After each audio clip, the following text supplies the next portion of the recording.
Hey, welcome to Plant Yourself. I'm your host, Howard Jacobson. Two quick announcements before we get to today's show. If you're interested in becoming a health coach, I'm offering another run due to popular demand for people who can't make 8 p.m. on Wednesday nights, Eastern Time. So we're doing another run of the program, which will meet, the practicums will meet at 10 a.m. on Wednesdays, Eastern Time, U.S., which means if you're in Europe or Africa, that might be good for you. Also, if you're in the U.S. and evenings aren't good and you have free time in the mornings, either 7 a.m. Pacific time or 10 to 11:30 Eastern, then you can participate. If you want to find out more about becoming a wicked effective health coach, you can go to wellstartcoach.com.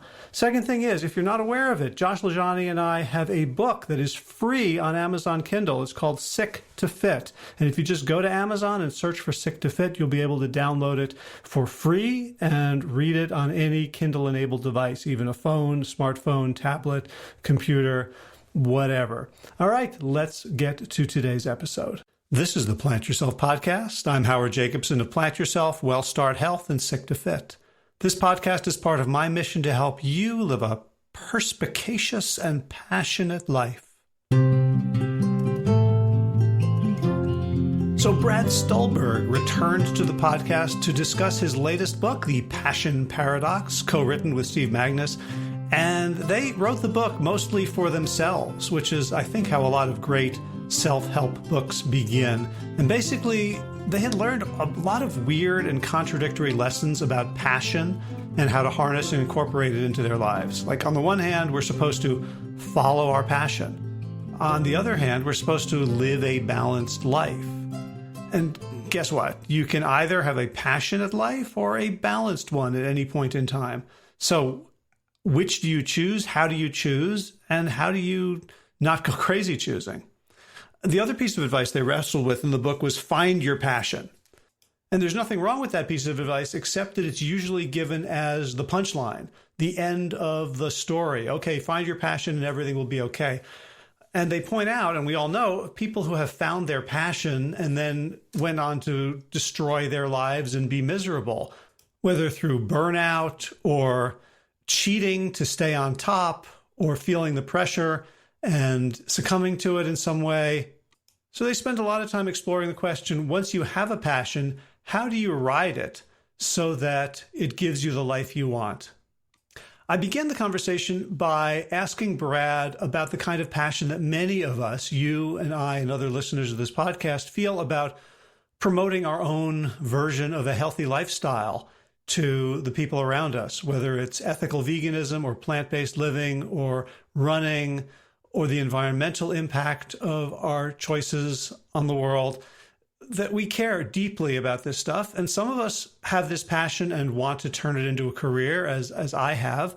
Others have the passion and are working day jobs and would like to incorporate it. And all of us can get burned out when we look at the world from a certain perspective, and on certain days we just feel like, what's the point? Let's just forget about the whole deal. So Brad has a lot of answers for us, which we will get to in just a minute. First, though, the Sick to Fit retreat that is happening in North Carolina, June 4th through 7th, is in fact happening in North Carolina through June 4th through 7th. If you'd like to find out more and hang out with me and Josh for a weekend of cooking together, taking walks, mucking about with animals, and exploring on a very deep level habit change and community building, check it out at sicktofit.com/NC, lowercase NC for North Carolina. Got a couple spots left for coaching. If you'd like to change the trajectory of your health destiny and you'd like my help, it's much cheaper than you think. It's an entire year of coaching, one-on-one sessions, unlimited. And you can find out all about that at plantyourself.com/laser. Finally, a quick reminder that this podcast is free for everyone, including people who can't afford to pay anything, and it is supported and funded by those who can. So if you feel aligned with the mission of this show and you'd like to help out, you can do so at plantyourself.com/gift, GIFT, all lowercase. All right, let's get to it. Without further ado, Bradley Stulberg, welcome back to the Plant Yourself podcast. Thanks so much for having me back, Howard. It's always a pleasure to chat. Yeah, well, every time you write a great book, I'm going to ask. So that's, that's you put that in your risk reward profile when you consider a project. That's funny. It's always a pleasure. Oh, cool. So the book we're talking about this time is The Passion Paradox. I had you on last time to talk about your book with Steve Magness, Peak Performance, and I found this book very challenging, and so maybe we can get into some of the ways in which it's kind of unsettled me about my own life and how I think about things. But first, let's define our topic. What do you mean by passion? Because it's a word that's thrown around a lot, and so what's our substrate for this conversation? A non-romantic passion, though it certainly can be, but a much broader passion. So an enthusiasm or zeal for a particular pursuit. And as I said, I think oftentimes that pursuit is thought about as another person. And while that can be the case, the book takes a much more broader scope and view. And that pursuit can also be a job, a community, a cause, a craft, as well as a person. Mm-hmm. Great. So, and I'm thinking about my listeners here, and so why are we having this conversation? And I think my listeners might have a couple of different categories of passion, particularly related to the fact that they're listeners of this podcast. One is a bunch of them may want to become a professional advocate for our healthy lifestyle, like a la Rich Roll, right? Who, yep. Okay, I got my day job, but I really love what I'm doing, and I kind of want to take it to the masses. Or they want to pursue some achievement, whether it's an athletic achievement, or it's either for its own sake or to witness for the cause. Like a lot of people I know have been very inspired by the Game Changers movie and want to kind of up their game so that when they're wearing their vegan shirts, the people go, "Oh, look at that person." So what? So those are the people I'm thinking of in terms of this discussion. And the big question that you sort of talk about is like the difference between passion, or the tension between passion and balance. Can you talk a little bit about that? Sure. So my hunch is that your listeners will have come across a whole bunch of people, products, services, and philosophies that tell them that they ought to be finding and following their passion, that is the key to a good life. And also a bunch of products, services, philosophies, and people telling them that they ought to be balanced. While if passion is the relentless pursuit of something with enthusiasm and zeal, in balance, at least in the way that we talk about it in the 21st century, takes on a tone of equal things in equal proportion with equal amounts of time and energy. Those two things are antithetical to each other. At least it certainly seems that way. They're very much at odds with each other. So how can one live a quote-unquote balanced life at the same time as they might want to be extremely passionate about a particular cause or pursuit? What's interesting is where I came out on this is that balance isn't a bad goal per se, but for somebody that is very passionate, very energized by something, forcing themselves to try to be balanced generally just makes them unhappy. They feel like they're resisting from going all in at the thing they want to go all in at, and at the same time, they're probably not doing a great job of being balanced because at that time in their life, they're not wired to be balanced. So rather than trying to be balanced any given day, week, perhaps even any given year, it makes a lot more sense to try to be balanced over the course of a lifetime. And when you take this view, you can have different seasons. And those seasons can be going all in as a parent or a spouse. It can be going all in at a vocation. It can be going all in at a cause. So rather than, again, this equal proportion, equal energy, equal time as a day in and day out lifestyle, I think an alternative way to live, not necessarily better, but alternative, is to have things that you care about deeply, that you want to go all in on those things for periods of time, and then shift as the context of your life changes. Well, it reminds me of kind of the star of your last book, Peak Performance, which was the growth equation, right? That we can't just be pushing, and we can't just be resting, but we don't necessarily have to do them in sort of like metered oscillation. Exactly. I think it's probably pointing towards a similar truth. I think that what I would say is the growth equation, so stress plus rest equals growth, that could still very much be focused on one pursuit. So it could be stress plus rest equals growth, but I'm only going to apply that to becoming a great advocate for the environment, or I'm only going to apply that to becoming an Olympic caliber athlete. What I would say is that you hear balance, and I often think, well, you need to be an Olympic caliber athlete, a great advocate for the environment, a good spouse, a good parent, a good community member. You need to make sure that you have time to catch up on Netflix. You need to read 10 books a year, yada, yada, yada, on and on and on. So the way that I think about this juxtaposition is, even if you have to rest at whatever you do, if you want to be successful over the long haul, this is more about, well, what are you actually going to do? What are the activities that are going to fill your life? And instead of trying to do 15 things every single day, maybe think about doing 15 things over the course of your lifetime, where you have periods where you're actually only focused on one or two of those things at the same time. Right. But in my experience, like when I am passionate chasing something and I seek balance, that the balance destroys the possibility of rest. Right, because I'm not getting the downtime from training for an ultra marathon is building a business, right. And the downtime from that is being really hyper available for my kids, and so like rest is always the thing that gets squeezed out. Exactly, and that's why, and that I think you're pointing to this truth 100%.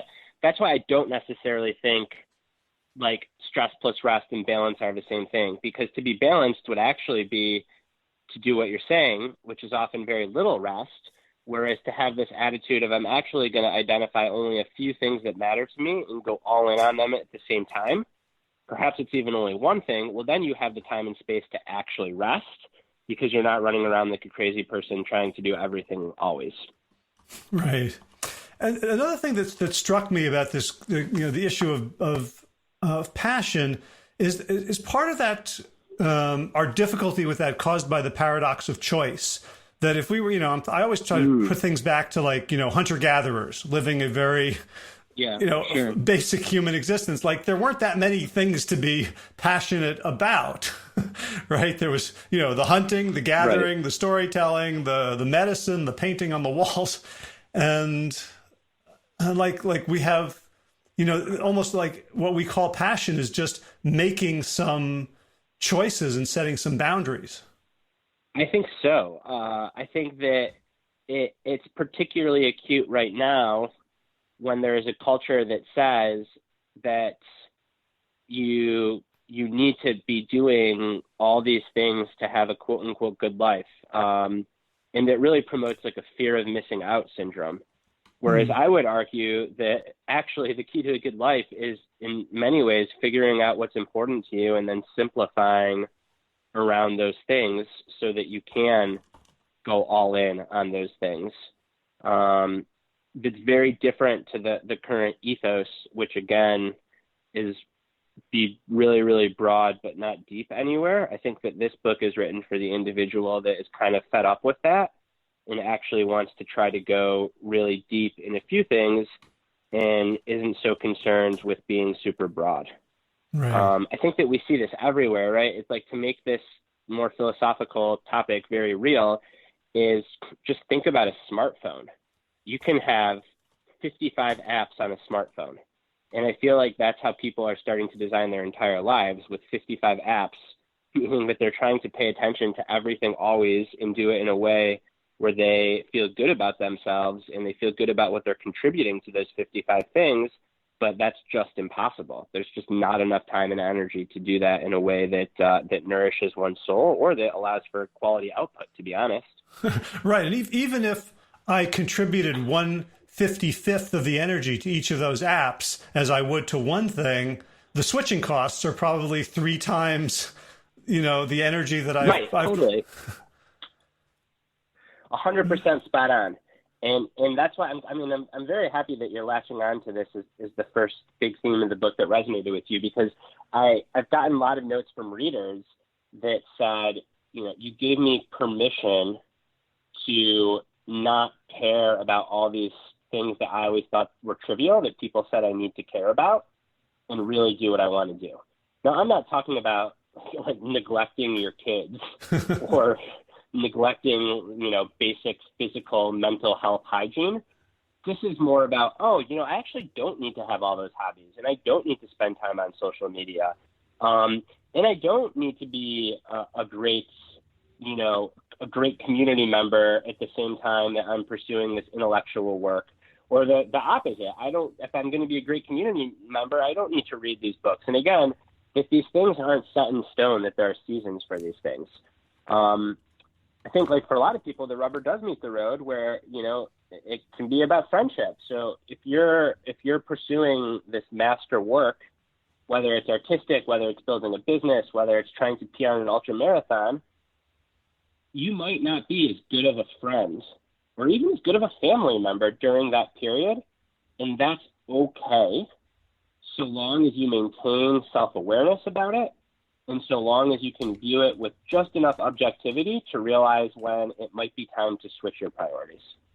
Right. And I think that's where it helps to have, someone on the outside that you trust to kind of pull you back.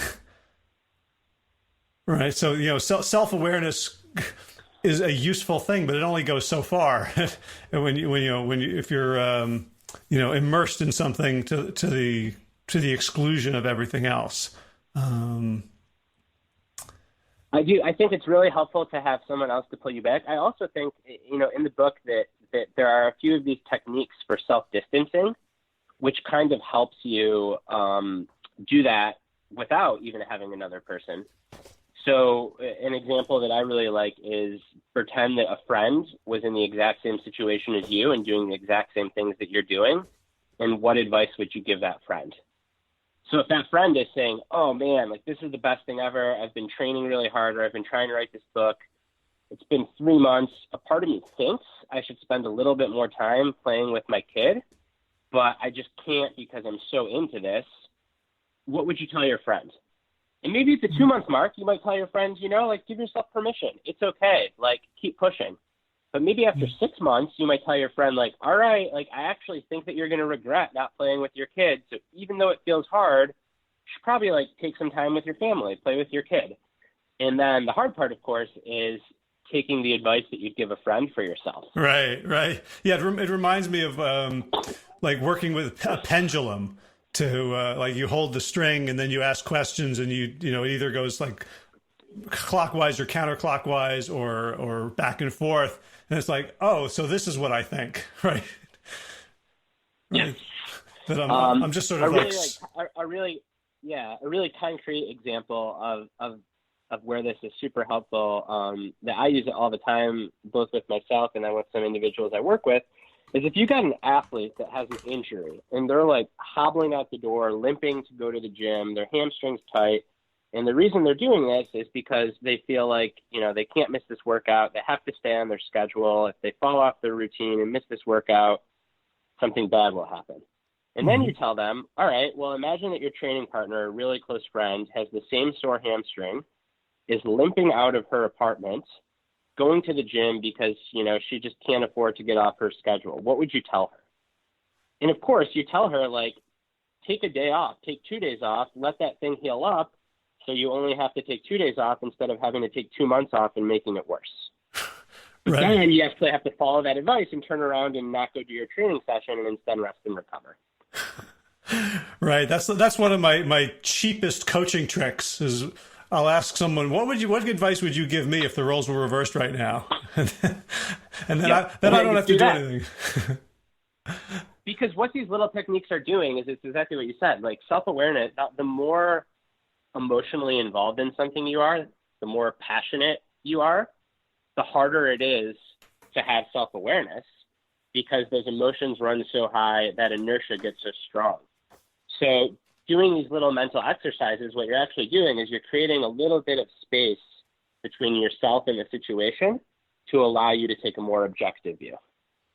Right. And then the coaching becomes the fear of following the advice that you just gave. Right. Like. Well, and I think you just have to do it. Like at that point, I think don't ask questions, just do it and trust that you're going to be giving your friend better advice than you give yourself. Right. No, I'm saying once you discover, oh, I just told them to take the day off and not go drag their hobbled ass to the gym to damage it some more. And now I've got to take that advice. One. Or like I just told them, like, actually, like, work a little bit less. Your marriage is more important. Then it really gets hard because but then you actually have to take the advice, of course. Right. So that then it comes down to some sort of emotional courage to be able, because there's a moment that's going to happen when you're like, okay, here I am at my office. It's 7:00 at night. I really want to get 3 more social media posts done. And I'm scared of what will happen if I don't. And like, that's the moment at which the rubber has to meet the road.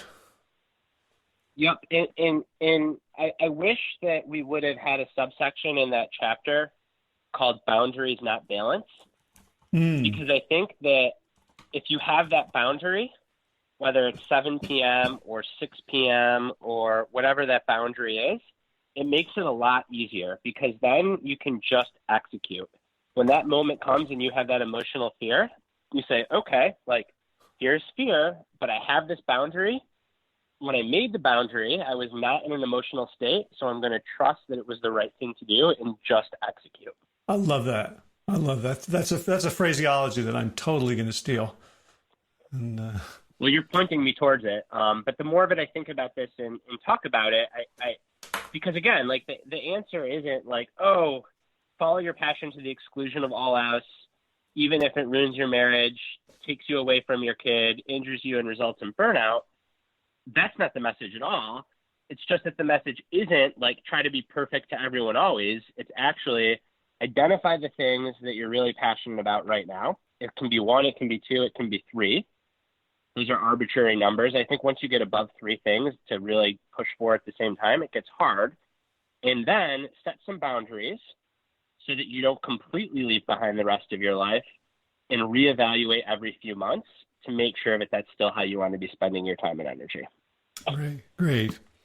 So the second big aha for me in reading The Passion Paradox was it was so obvious once you said it, right? Like all great ideas, that everyone talks about finding your passion, but for a lot of people the problem starts once you find your passion. Then like finding your passion is like finding a hand grenade, right? Like, there's ways in which it could be very harmful to you to have to live with this passion. And so most of the book is about advice about, okay, so you found your passion or you've chosen your passion. How do you live with it in a way that it makes your life better, not worse? Correct. How did you, is that what you initially wanted to write when you wrote the book? Like, was that the key insight that you had that was missing?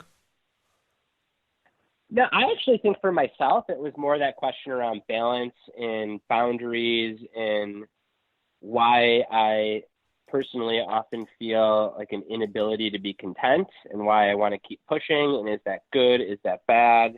Is it just something that is?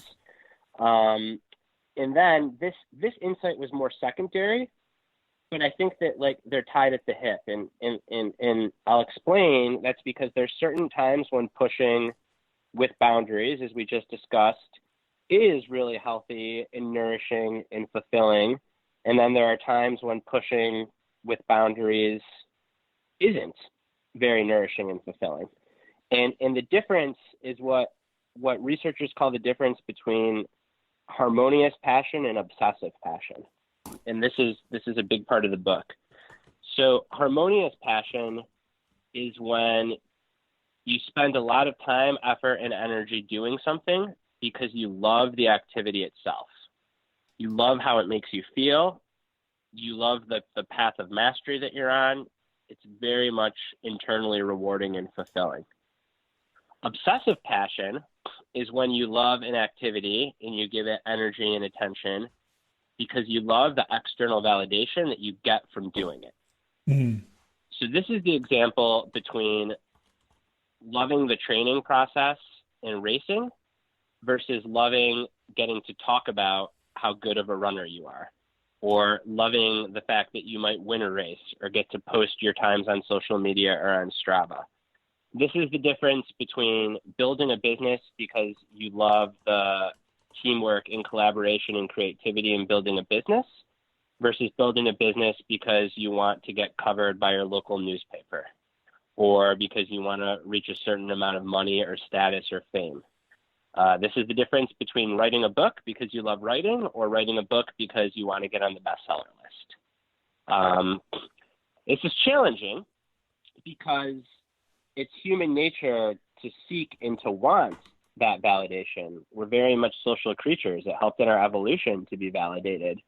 The issue is that when everything becomes about external validation, you end up having a pretty crazy emotional roller coaster because suddenly the things that you care deeply about are outside of your control. Whether or not someone buys your book, whether or not your business succeeds, obviously there are things in your control about those processes, but there's also a lot that's not. So the literature shows that harmonious passion, doing something because you love it, is associated with peak performance, life satisfaction, and overall well-being, whereas obsessive passion, doing something because you love the external validation that you get from it, is associated with burnout, anxiety, depression, and cheating. And the easiest example of obsessive passion is the athlete that dopes. So the athlete that it becomes so important for him or her to win and to be the man or to be the woman and to be like the big shot, that once their performance starts suffering, they have so much distress because their identity, their worth, everything is so connected to that external result that they start cheating to close the gap. Lance Armstrong is a really good example of somebody who succumbed to this. And then in the business world, Elizabeth Holmes, who was the founder behind Theranos, is another really good example of someone who became more passionate about the spotlight than the actual activity. And when they would have lost the spotlight, they cheated so that they could stay in it. Yeah, and it was interesting to read about, Elizabeth Holmes and Jeffrey Skilling, whom you wrote about, and to think about Lance Armstrong, right? Like it would be really interesting to be in their heads at the first moment of the tiniest little transgression, because I'm sure none of them started out like with with these giant nefarious schemes in their heads. That it was all like this tiny little slippery slope at a point where the risk reward ratio seemed, it seemed like a very benign little line to cross. Absolutely. Because again, your self-worth is getting so much, like it's getting so tied to your results that you actually become a little bit delusional. And like they're probably, to this day, Lance Armstrong and Elizabeth Holmes tell themselves a story that what they did was not wrong and that they didn't cheat. There's some really interesting research in the book that shows that if you look at the brain of somebody that is struggling with an eating disorder, and you look at the brain of someone that's really, really, really passionate, what you see is actually activity in the exact same brain regions. They look very similar. And that's because the person with an eating disorder, that behavior and that syndrome of behaviors is characterized by delusion. They look in the mirror and they don't see somebody that is gaunt and skinny. They see somebody that is fat. And the passionate person, they look out at the world and they don't see that 99.9% of startups fail, or they don't see that only 1 in a million people ever make it to the Olympics. They see their potential success. So there's a little bit of delusion that comes with passion. And the more that the passion becomes for external validation, the more of it the delusion is going to carry over into that realm. So like the delusion itself is sort of neutral. Like We've heard stories of people. Totally. The delusion, it's really helpful. You have to be like to be an Dan Kahneman, who's arguably like the most brilliant behavioral scientist to ever live. He won a Nobel Prize. He talks about like how in order to be a founder or an entrepreneur, you have to be a delusional optimist because otherwise no one would ever do it because the odds are so stacked against you. Now, again, the problem becomes when that delusion then spreads over into the result of what you're doing. So like you start failing and then the delusion becomes, oh, I didn't actually fail. Like I just need to cheat and then it'll be fine. But I don't even see that as cheating. So it's really about being super intentional about where you direct your passion. And at any given point in time, is the lion's share of your drive and passion more harmonious because you love the activity, or is it more focused on the external validation that you get from doing it? And like I said, this is not an all or nothing thing. I think that we're all on spectrums, and I think that those spectrums change at different points of our lives. The key is just to be able to identify when you're starting to get a little bit too obsessive, a little bit too externally focused, and then take action to course correct. Right. So when I think about myself, I can usually tell when I'm enjoying myself or when I'm stressed, when I'm being a fundamentally good and kind person, and when I'm being like short and judgmental and snippy. Is that the sort of thing I'm looking for when I'm sort of checking in? Like, is good passion or you passion or harmonious passion typically accompanied by positive inner states, or can it also, like, is that a red herring? No, I think that I think that that's a pretty, especially at first, I think that's a good way to think about it. I think that there's a different, the way that I like to talk about this is there's a different texture to harmonious passion and obsessive passion. So harmonious passion, at the end of the day, you tend to feel pretty good and like satiated and content. And with obsessive passion at the end of the day, you often feel like there's a craving or a kind of emptiness. So again, to give a concrete example, if you're a creative or you're building a business, which to me is a very creative thing to do, I shouldn't even delineate, and you spend the day actually working on that thing, you'll probably feel like pretty content at night. Whereas if instead you spend the day looking at your metrics, trying to check your social media posts to see if people are viewing them, obsessively checking how many customers you had, odds are at the end of that day, you probably won't feel very good. You'll probably feel like a little bit gross and maybe like a longing for more, but you won't feel very content. So to me, that's kind of the first warning sign is, are you spending your time doing the thing or kind of obsessing about the result of the thing? And then you can generally, as you said, track that to an internal state where when you're doing the thing, you tend to feel good. When you're obsessively checking, thinking, monitoring the thing, craving validation for the thing, you tend to feel not as good. And again, this is empirically documented that harmonious passion is associated with overall well-being and life satisfaction and feelings of flow, whereas obsessive passion is associated with feelings of anxiety, depression, and burnout. Gotcha. So here's and anyone who has got sucked down the rabbit hole of checking how well their social media posts do, or like spending a whole day analyzing themselves on dashboards of what kind, like everyone is familiar with the fact that that doesn't make you feel very good. Right. Well, I'll push back on that a little bit because, like, when I first started in business, one of the things that I learned was to do experiments and see how they go. So I think it was the attitude that I brought to the dashboard, or the how many clicks on the email, what the conversion rate was, that when I looked at it as here's an experiment and how can I be creative to improve upon it next time, that felt very different than is my worth somehow tied up in the results of this campaign. Right. And I think in the former, when you run the experiment, you probably have no time checking those results like once or twice a day. Right. Because it's an experiment. Whereas when it's the latter, that's when you get, and I say you, this happens to me, this happens to everyone, that's when you get in this cycle of like constantly refreshing, checking 50 times a day, because your self-worth is bound up in that. And it's not just like a judgment neutral experiment. Right, right.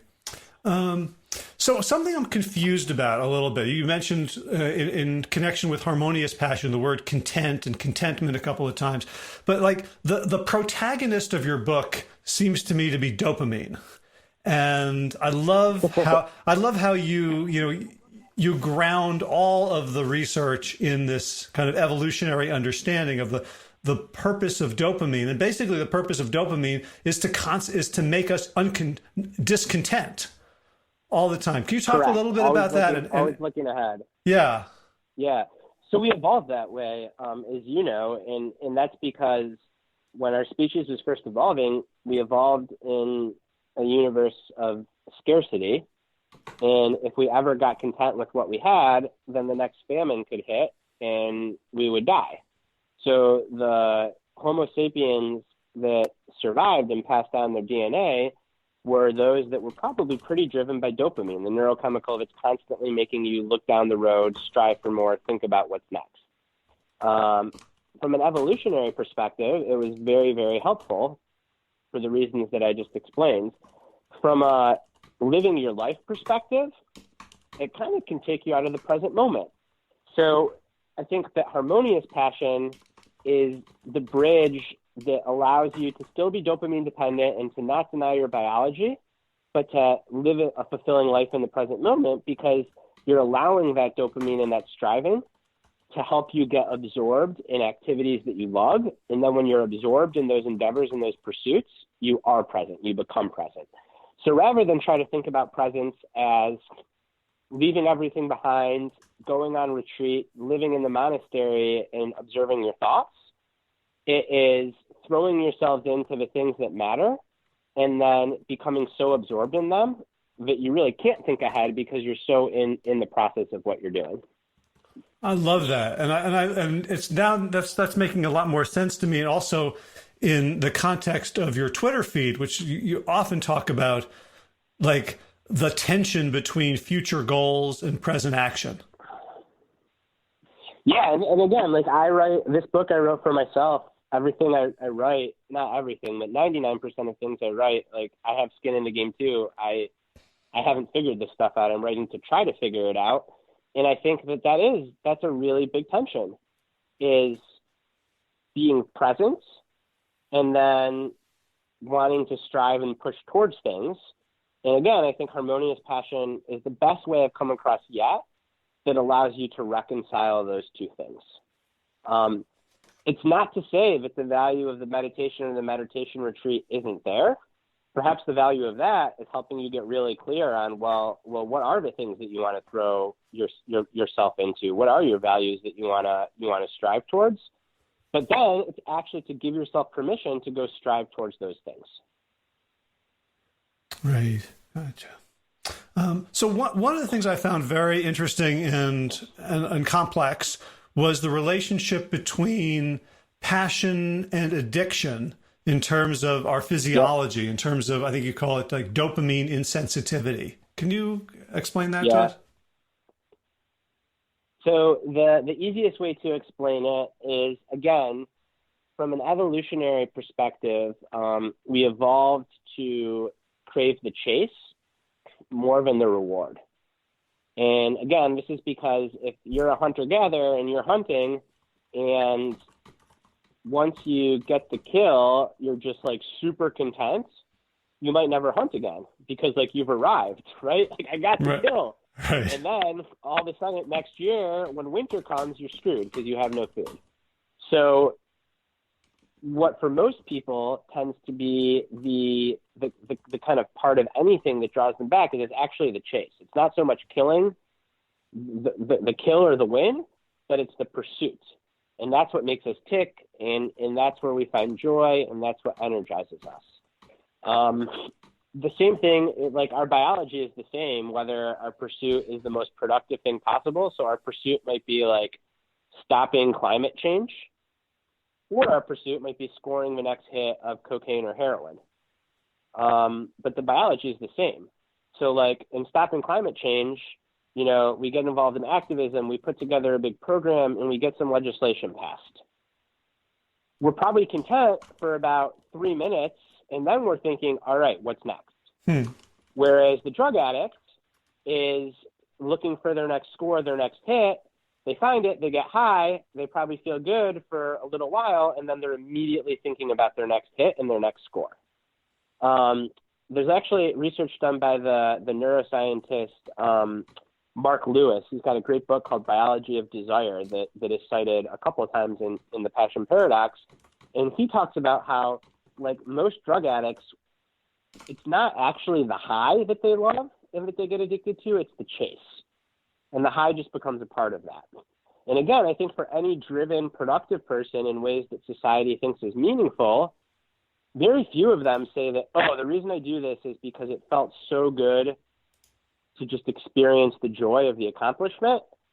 No way. They tell you about the journey, the people that they met along the way, the energy that they got doing the thing, and that's why we keep doing the thing. And that goes all the way back to our ancestors and our hardwiring, which is very much to be energized by the chase of meaningful things, much more so than the accomplishment of them.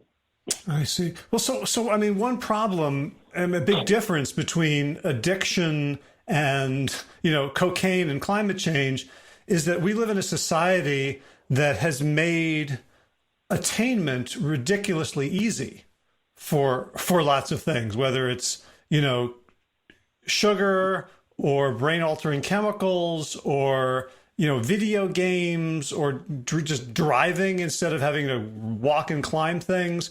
The things that we put passion into are still hard, right? Like is like. But I think that's the whole point because like again, like if one operates on a theory that our biology is one that finds gratification in striving towards meaningful goals, then the things that are easy, the video games, the buying shit, the addictive drugs, like you're just always going to want to come back for more. And then you're just in this cycle where, all right, I play video games, I miss them, I play more, I accomplish something, I play more. And that, to me, that feels like a very kind of narrowing cycle. That does not feel nearly as open, spaciousness, invigorating as pursuing like a big, hairy, hard, challenging goal that takes a lot longer, if ever, to achieve. Right. And I think about, you have three or four pages about Rich Roll, a mutual friend. Yeah. And like when he describes his life of alcoholism or food addiction, you can tell that he's kind of bored with it. Like even while he's doing it, even while he's a puppet at the hands of these substances, he's like, this is not a life. But you take the same energy and you put it into something that, like, I've seen his photos of his bicycle falls or, having to run the 26 miles on the last marathon of his 5-day thing. Like you go like, yeah, that's really hard. Like that ended up sort of energizing him in a much more powerful way because it was hard. Yeah. Another way that can be helpful to think about it, and this is an analogy I've just started using when I get this question, is peanut M&Ms and brown rice. So whenever you've got peanut M&Ms next to brown rice, you're always going to choose the peanut M&Ms. So let's say that is the pursuit of a meaningful goal like activism or transforming your mind and body versus playing video games or doing cocaine. So cocaine and video games are always going to taste better in that moment. But if you spend an entire day, week, month, year, or decade just eating peanut M&Ms, eventually you're going to start to feel like shit. Whereas if you start eating brown rice and you spend an entire month, day, year, decade eating brown rice, you'll actually feel pretty good. So for so many people, it's having the awareness not to eat the peanut M&M and to eat the brown rice. And if you eat brown rice for long enough, it's not that you'll never want peanut M&Ms, but you'll kind of know that, hey, like, I only want one or two of these right now, because if I keep eating them, I'll feel great right now, but the next morning I'll wake up and feel like shit. Now, obviously in addiction, some people reach a point where they cannot have one peanut M&M because their mind body will latch onto that and they'll just want more of it. But I think for most people, again, it's not all or nothing, but it's coming to viscerally feel in your body the difference between a life where you're just going from one peanut M&M to the next versus a life where you're eating brown rice. The analogy being, one is kind of junk food, makes you feel like shit. The other doesn't taste as good in the moment, but is much more nourishing and makes you feel much better over the long haul. Right. And you can get, if we're talking literally about peanut M&Ms and brown rice, that if when you're eating peanut M&Ms, it's resetting your taste buds so that the brown rice gets even harder. Right. So it's almost like, eliminating the peanut M&Ms at a certain, like if we never tasted, peanut M&Ms, then apples would be pretty amazing. Totally. Right. If we never had social media on our smartphones, then the person across from us in conversation would be pretty amazing. It's the same thing. Right. Like I'm trying to imagine but I think yeah, go ahead. Go ahead. Well, the first human who ate brown rice must have been like, oh my God, it's cooked. It's amazing. This is like the most calories I've ever had at one time. Right. So much of that is just like identifying like the brown rice versus the peanut M&Ms, and then where the peanut M&Ms have too great a hold over you, or your taste buds are so far reset. It's, in the case of addiction, it's seeking help to have someone there to help you reset them. In the case of maybe not extreme dependencies, or not as extreme or harmful dependencies, it's just gradually kind of reshifting towards the thing that's ultimately going to make you feel better in the long run. And sometimes that requires like staunch boundaries. I don't have anything on my phone outside of the telephone, an app for listening to music, an app for listening to podcasts, and a stopwatch. I don't have the internet on my phone. I don't have email. And I have text messaging, excuse me. But I don't have any social media. I don't have email. I don't have the internet, because that candy had way too strong an effect on me. That's like, I am a total sucker for potato chips. And if I had potato chips in the house, I would just eat potato chips. So like, I know that I don't have potato chips in the house. So why would I have potato chips on my phone? In getting back to the, it feels like we're meandering off, but I actually don't think we are. Getting back to passion and harmonious and obsessive passion, like the more that you put those external kind of dopamine validators around you, the more your passion is going to be obsessive. So the more that you can design your environment in a way that facilitates the good, harmonious kind of passion, the better. Another example of that would be if there was a way to make it so that whenever you share something on social media, you don't see how many people like it, comment on it, retweet it, and you can only check that once a month. Because then you can actually use it like data, right, to run an experiment, but it doesn't become this thing that you're craving every day. Mm-hmm. Well, then what ends up happening is you spend a lot less time checking that, a lot more time actually crafting the messages, doing the work. You end up a lot happier, and your self-worth isn't tied to what others think. Right. And then getting back to that earlier research, that you'll probably, if you're doing it for its own sake, you're probably going to end up coming up with better messages and being more successful than someone who is constantly trying to game the algorithm. Exactly. So I have another question about like the comparison of, let's say climate change and cocaine. So I'm thinking about a lot of activists I know who I think their intentions are really good. And yet on some other continuum, they are totally in the realm of external validation.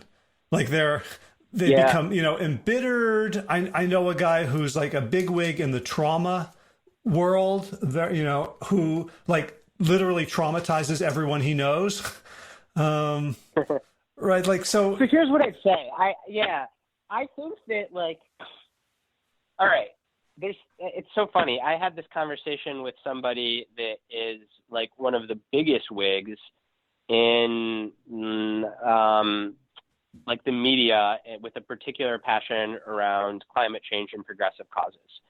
And this person, they challenged me that it doesn't matter if your passion is obsessive or harmonious, as long as it's pointed towards worthy ends, like screw it. And I said, that's true for the world, but for your own sanity and health and happiness, you'd still rather it be harmonious. So maybe it's almost like this three-part framework. The worst possible thing is to have obsessive passion pointed towards something that sucks. Then a middle ground is, okay, my passion's obsessive. I really care about being famous in the field and having everyone love me and having everyone cite my work. But hey, like at least I'm aware of this about myself, and at least I'm using it to like help advance research on trauma or like to help push, a more sustainable future for the planet forward. And then the best is to say, I'm pushing for a more sustainable future of the planet or helping people heal from trauma, and I'm doing it out of a place of love and freedom and harmonious passion, not obsessive passion. Right. And I think that anyone that says that they'd rather be doing it from a place of obsessive passion, I don't think they've tasted harmonious passion, or they just don't want to. But you're right. Like to your friend that's a big win in trauma, as long as he's like helping the field and helping people, that's great. Like keep doing the work. But I bet deep down inside, he wishes that he could be a little bit more free as he's doing it. Another way to put it is like, it's a concept that I know that you've discussed on your show before. It's the difference between being in flow and not. Like who wouldn't want to be in flow? Right. And when you're in flow, like self-referential thinking goes away. Like you're like by definition, when you're in flow, you're not focused on your ego because you're just absorbed with what you're doing. So the more that you can be in flow, great. Now, the number one thing that takes you out of flow is suddenly starting to care about what other people think. Did I succeed or did I fail? What's my status? Yada, yada, yada. Right, right. And, as a coach, that's such a fine line between like, I want to help this person, but as a professional, I can't need their approval. Like the minute I need my client's approval, I suck as a coach. Right. Even at the same time as like me being in flow is totally, it's not self-referential at all. It's entirely experiential with this other person. But and I have to constantly catch myself because I'm a human being that I want this person to like me. Bingo. And nobody's immune. And like, that's something that, that I write in the book and I write in every single like essay that I've written on this topic. The goal is to be like 51% harmonious passion, 49% obsessive. Just have the majority be harmonious most of the time. And then like you're good enough. And over time, the mind-body system will realize that it feels better to be in flow than not to be in flow. And very gradually, you'll start spending more and more time in flow. Right. And I think there's something, and I'm probably wandering a little bit into metaphysics here about, it's funny you talk about climate change. So I had a guest on the podcast, Charles Eisenstein, who wrote a book called Climate, A New Story, in which he argued that even if climate change is the biggest issue facing the world, if we approach it with the same mentality that created it, of domination, of making other people wrong, of going to war against climate change, that we're actually fostering the very energy that led us to this place in the first place. And that there's actually something the world needs, that he would rather us like do teeny little things with care than be climate activists who are only about results. Yeah, I mean, I think that's a really valid argument and an interesting argument. I'm not like a huge climate activist. It's not my area of expertise. I can say this, nothing annoys me more than the uber progressive person that is such a quote unquote activist but like drives an SUV and doesn't do anything on a day-to-day basis to actually like promote the effort. It's almost like they don't have skin in the game. I don't think they're exclusive. I think the best way to do it is to both try to influence on a macro level and then take micro actions. I do think that the more micro actions you take, the more the macro stuff will end up coming from like a place of openness and love. But I think that your colleague that you had on the podcast is dead on. I think like if climate change is approached from a, power, authority, you must do this standpoint, it probably, like, I don't think we're going to make as much progress if it was approached more from a place of love. Right. Gotcha. So, the last thing I'm really curious about is, as I was reading this, I felt challenged personally, and the narrative that was going through my head is, I guess I'm not that passionate. and I know that's not exactly true. Like, I really care deeply about things, but let's say like when you were writing about like Brad has to write. He has to write every day. That's how he knows his, like I write books and I don't feel like I have to write, like I have to force myself. So what do you do when you're passionate about the cause or the big picture, but not a bunch of the steps that are required of you to accomplish it? That's a good question. I think that you have to figure out like what are the steps that help you achieve that goal, and what are the ones that you enjoy most, and then do those steps. So perhaps you like having this podcast a lot more than writing. Great. I wouldn't judge yourself, then have the podcast. Perhaps there's a time when you decide that actually what you like is like showing up to city council meetings and talking about these things. Great. Then do that.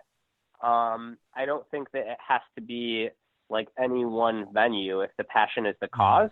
We're fortunate. We live in a day and an age where there are so many different ways to approach a cause.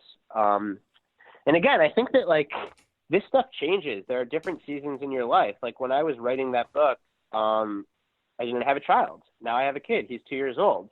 There are days that I don't write and I feel just fine, because the reason I don't write is because something came up with my son.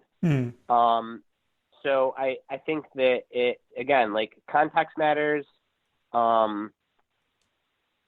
The season of one's life matters, and the passion can change. I think it's more just about like constantly asking that question, like what's actually important in my life? How can I cut out the bullshit? How can I not worry about being balanced? And then what can I do to work in service of what's important to me in a way where I'm giving it my all? And that might be writing, that might be parenting, that might be being a community member, that might be playing video games, if that's what your value is. I try to be pretty values neutral. As long as you're not hurting someone else. I think the bigger issue is so many people go through life on autopilot, not even really knowing what their values are, being pushed and pulled by everything that's happening around them. Yeah, I think I just got an insight into myself as you were speaking, which is I clearly have the passion around these topics. What I think gets in my way is a fear of originality. Like I want to copy someone else's model. Like, oh, so that's how Rich Roll did it. Well, he's got a better podcast than me, so I'll just do what he did. and it turns out to be a completely poor fit for me. Or, well, I'm a writer, so I have to write books. When I really like writing like 3,000 word essays. And I think there's a lot of ways in which I let some shoulds of identity get in the way, because I feel like, well, if I'm just having fun and being joyful and being like totally harmoniously passionate, I almost feel guilty. No, but so here's the thing. Like, don't shit on yourself, as my therapist would say. I love that, right? Don't shit on yourself. Don't shit on yourself. And like, there are some very pragmatic things. So like people have to make a living to be able to afford to put a roof over their head and to have their basic needs met. And sometimes you have to do things that you don't like in order to do that. But once those basic needs are met, then it's so important to say, well, what do I actually enjoy? Because the things that I think you said these words exactly earlier in the podcast, like the things that you enjoy, you're going to be better at. Yeah. So might as well point your energy towards those things, and not worry about it.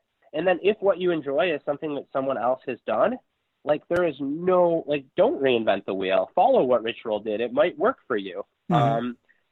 You know, you see, because you read my book, like each of my books have 200 sources. I am totally copying what other people did. I'm just making sure I give them credit. Like that's a creative process.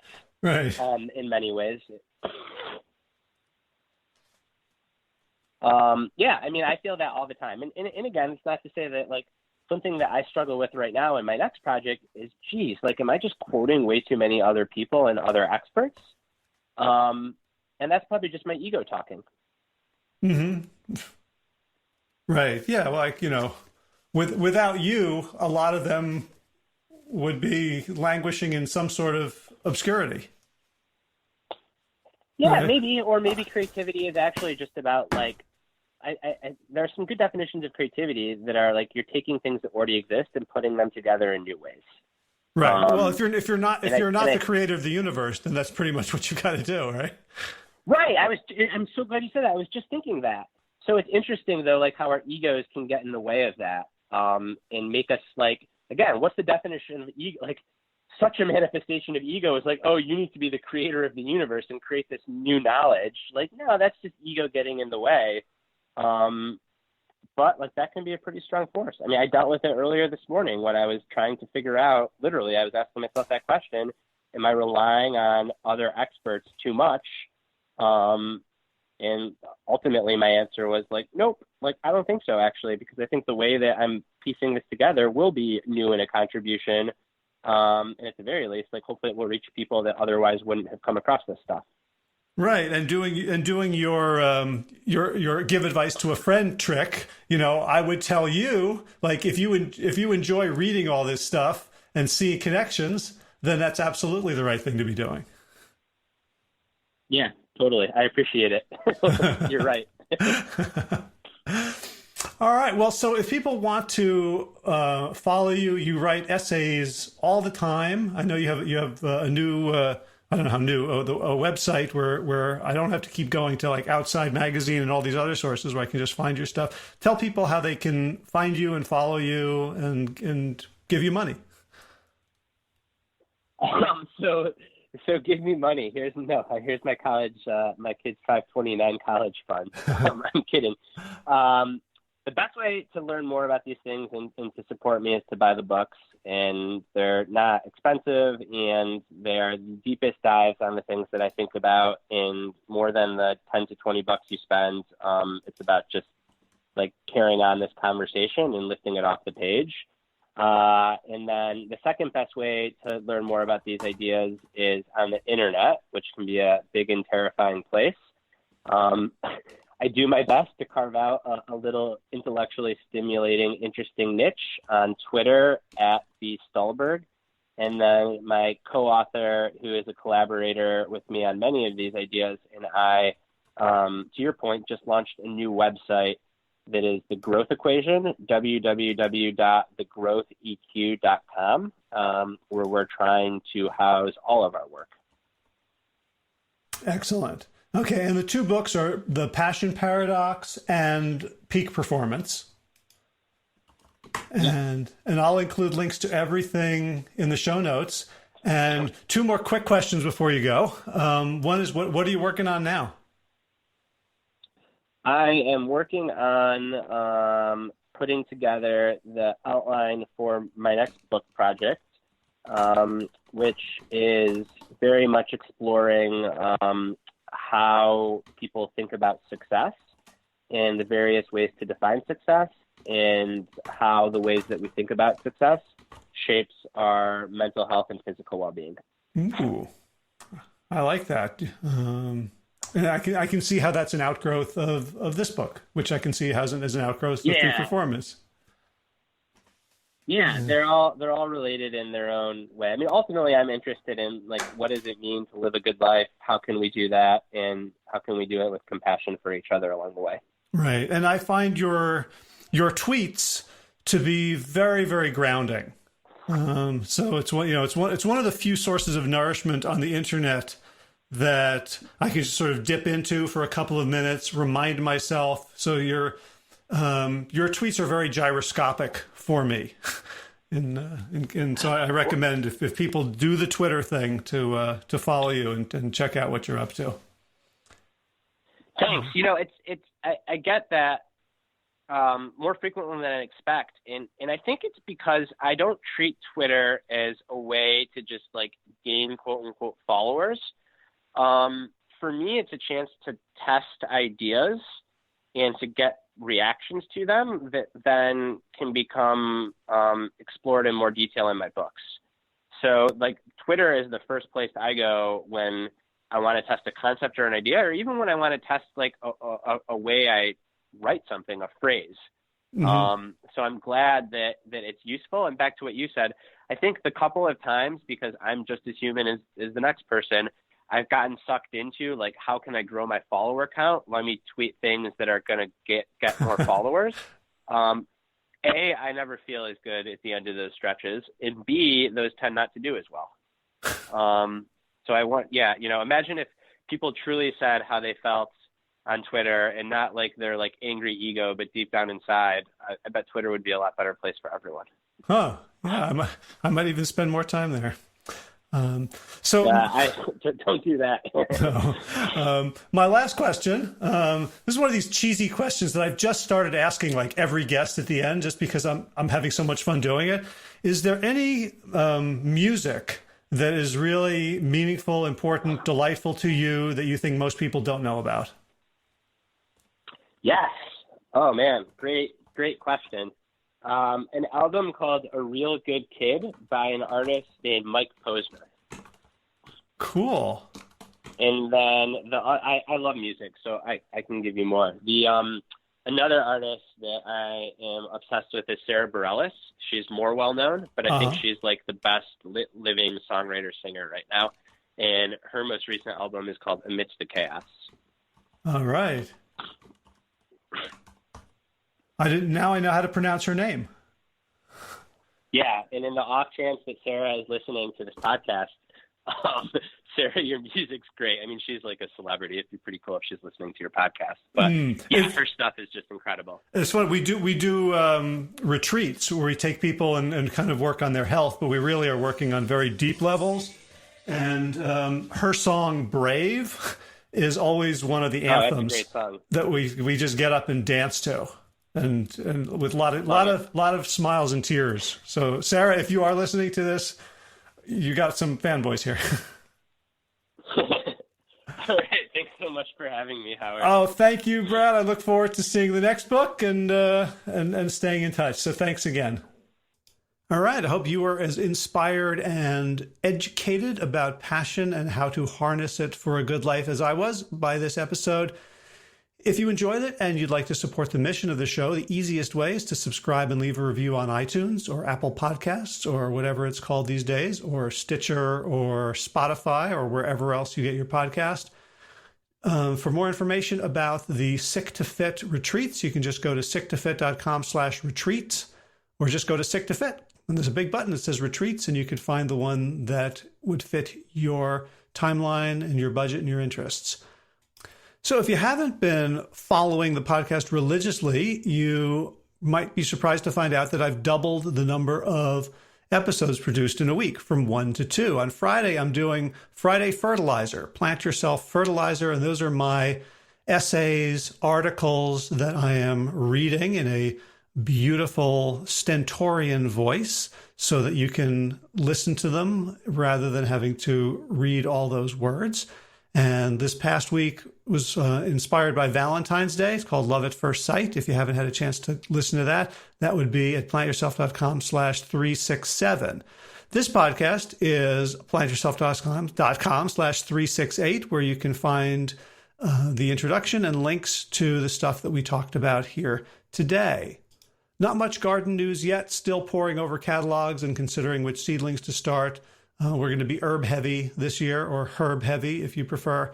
In running news, did 6 miles this morning slowly, really spending about as much time stretching and foam rolling and taking care of myself as I do running. And so since I don't have unlimited time, the running has been cut back. I'm doing strength training as well.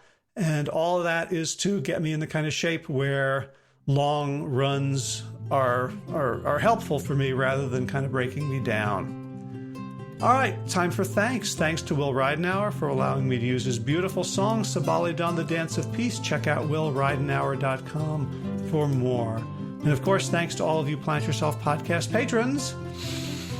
Kim Harrison, Lynn McClellan, Anthony Disson, Brittany Porter, Dominic Morrow, Barbara Whitney, Tammy Black, Amy Good, Amanda Hathaway, Mary Jane Wheeler, Ellen Kennelly, Melissa Cobb, Rachel Barons, Christine Nielsen, Tina Scharf, Tina Ahern, Jennifer Kanafi, David Bizek, The Mysterious, Michelle X, Elspeth Felden, Leah Stoller, Alan Christensen, Colleen Peck, Michelle Andrew, Josina, Sarah Durkis, Rhymes with Circus, Kelly Cameron, Wayne Pedersen, Janet Selby, Kara Adams, Tom Franzek, Jeanette Benham, Gillis, Sarah, David Donahue, Blair Steiber, Dorona Vizov, Joe and Carolyn Argentati, Jody Frieser, Ruth N. Funderburg, Misha Rosen, Michael Warbeck, the equally mysterious Tracy Z. Aviva Lyle, Alicia Lemus, Rebecca Hughes, Val Linneman, Rhymes with Cinnamon, Nick Harper, Martha Bergner, Susan Ahmad, Molly Levine, The Inscrutable Harry R., Susan Laverty, The Panda Vegan, Craig Kovic, Adam Scharf, Karen Burry, Heather Morgan, Kelly Machia, Deanne Norton, Bonnie Lynch of Plant Happy Oregon, Sabina Kurtzels, Nigel Davies, Marion Blum, Teresa Kobels, Julian Watkins, Breed O'Connell, Shannon Hirschman, Linda Ayat, Home Hedegaard, Isa Tuzanwa, Connie Hainline, Aaron Greer, Alicia Davis, Heather O'Connor, Karen Jensen, Cheryl Lakoski, Plant Power for Health.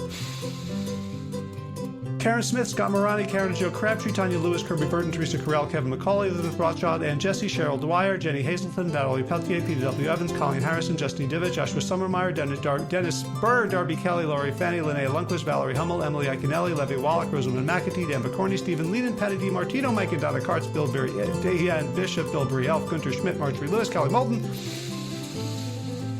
Trisha Adams, Ian Kramer, Nancy Sheldon, Lindsay Bayshore, Gunmarie Hagan, Tracy Gullidge, Laura Heaton, Meg for Mama Says, Rochelle Kennedy, Diana Goldman, Stacey Stokes, Ben Savage, Michael Kay, Holly Butler, David Hughes, Connie Rogers, Claire England, Sally Robertson, Param Ganchi, Amy Daly, Brian Tourville, Mark Jeffrey Johnson, Josie Dempsey, and Karen Schmidt for your generous support of the podcast.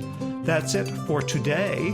See you on Friday for a Friday Fertilizer. As always, be well, my friends.